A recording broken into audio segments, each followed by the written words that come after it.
यं किंचिवित्तं इदवा हुरंगवा सग्गेषु वा यं रत्नं पणीतं ननो समं अत्ति तथागतेन इदंपि बुद्धे रत्नं पणीतं एतेन सच्चेन सुवत्ति होतु। आखिरी पंक्ति से शुरू करते हैं। एतेन सच्चेन सुवत्ति होतु। सुवत्ति होतु माने स्वस्ति होवे, कल्याण होवे। होती क्रिया का अर्थ है होता है। होतु का मतलब होवे। अंग्रेजी में इसको इंपरेटिव मूड कहते हैं, माने आज्ञार्थ या आज्ञावाचक। एतेन सच्चेन का अर्थ है इस सत्य से। तृतीया विभक्ति है। यहाँ सच्च संज्ञा है। सच्च के साथ ए न जोड़ा तो सच्चेन हुआ, माने सत्य से। यहाँ एतेन सर्वनाम का संबंध जिस संज्ञा से है, यानी सच्चेन शब्द का लिंग नपुंसक लिंग है, वचन एक वचन और विभक्ति तृतीया विभक्ति। तो इस वाक्य में एतेन सर्वनाम भी नपुंसक लिंग एक वचन तृतीया विभक्ति है। एक और प्रकार से इस बात को समझने का प्रयास करते हैं।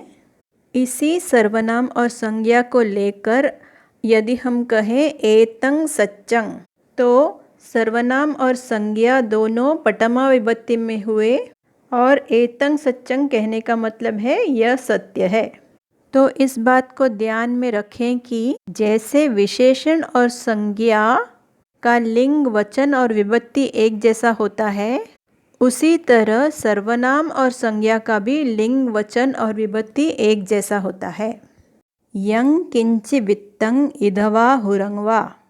यं किंचि वित्तं माने जो कुछ भी धन संपत्ति।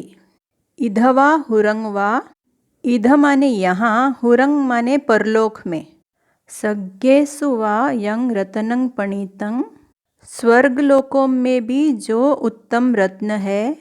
रत्नं पणीतं की जगह पणीतं रत्नं भी लिख सकते हैं। यहाँ रत्न संज्ञा है और पणीत विशेषण है। न नो समं अत्ति तथागतेन, वो तथागत के समान श्रेष्ठ या उत्तम नहीं होता। बुद्ध को तथागत भी कहते हैं। इदंपि बुद्धे रत्नं पणीतं, यह भी बुद्ध में उत्तम रत्न है। आप चाहें तो बुद्धे शब्द का लिंग वचन और विभक्ति नोट कर सकते हैं। तो अब पूरी गाथा का अर्थ समझेंगे। यं किंचि वित्तं इदवा हुरंगवा सग्गेषु वा यं रत्नं पणीतं, जो भी धन संपत्ति इस लोक में या परलोक में है अथवा स्वर्ग लोकों में जो उत्तम रत्न है। ननो समं अत्ति तथागतेन, वो तथागत के समान नहीं है, माने तथागत से अन्य किसी रत्न की तुलना भी नहीं की जा सकती।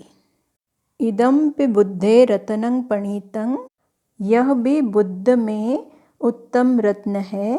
एतेन सच्चेन सुवत्ति होतु, इस सत्य के तेज से कल्याण हो।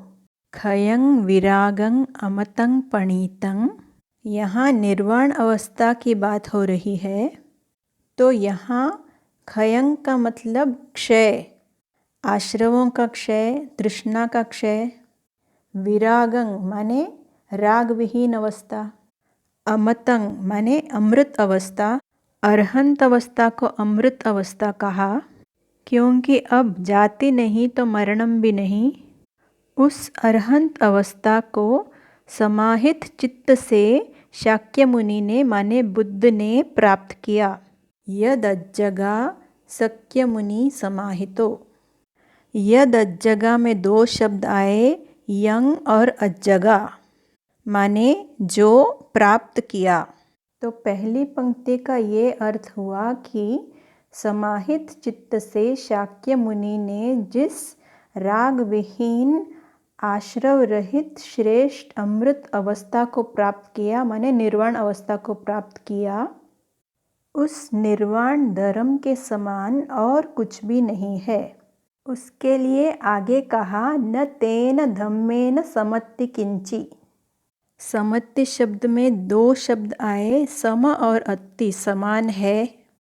अब इस वाक्य को अलग प्रकार से लिख लिया, तेन धम्मेन न समत्ति किंची, उस धर्म के नहीं है समान कुछ भी। इदम्पि धम्मे रतनं पणीतं एतेन सच्चेन सुवत्ति होतु। इस वाक्य को उसी तरह समझना चाहिए जैसे पहले हमने इदम्पि बुद्धे रतनं पणीतं को समझा था, जहाँ बुद्ध के गुण रत्नों की चर्चा हुई थी। तो पूरे सुत्त में ये वाक्य दोहराया जाएगा। किसी गाथा में बुद्ध के गुणों का वर्णन है, किसी में धर्म के गुणों का, और किसी गाथा में संघ के गुणों का वर्णन किया गया है। यं बुद्ध सेठो परिवण्णई शुचिं समाधि मानंतरिकय्यमाहु। परिवण्णेति क्रिया का अर्थ है प्रशंसा करता है। भूतकाल में परिवण्णई कहें तो उसका मतलब है प्रशंसा की। पहली पंक्ति का अर्थ है कि जिस विशुद्ध समाधि की प्रशंसा बुद्ध सेठो माने श्रेष्ठ बुद्ध ने की थी, यहाँ शुचि माने विशुद्ध। अगला शब्द है समाधि मानंतरिकय्यमाहु। इसमें 4 शब्द जुड़े। समाधि संज्ञा है, आनंतरिक विशेषण है, यंग सर्वनाम, और आहु का मतलब कहलाया।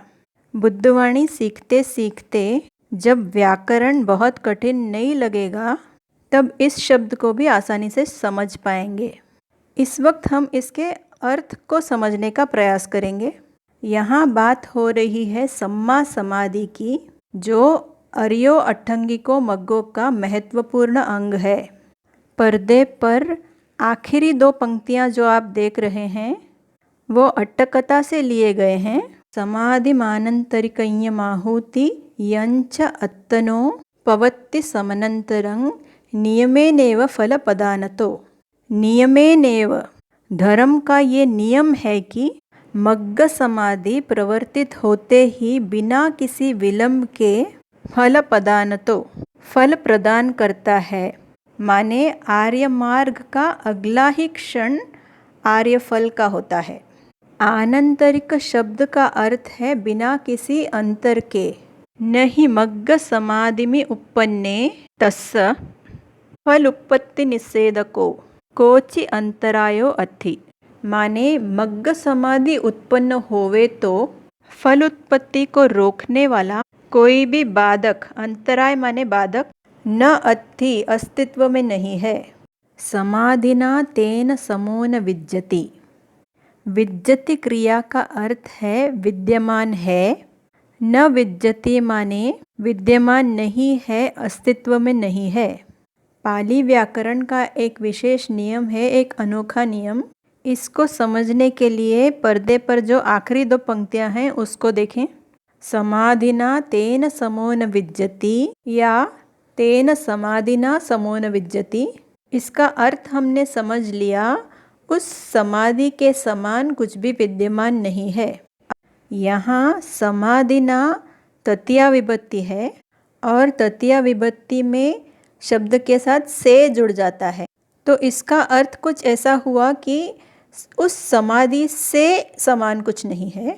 अन्य भाषाओं में हम से तब जोड़ते हैं जब हमको कहना है कि उससे बढ़कर कुछ नहीं है या उससे कम कुछ नहीं है। समान हो तो हम कहेंगे कि उसके समान कुछ नहीं है। तो पाली व्याकरण के इस नियम को नोट कर लें।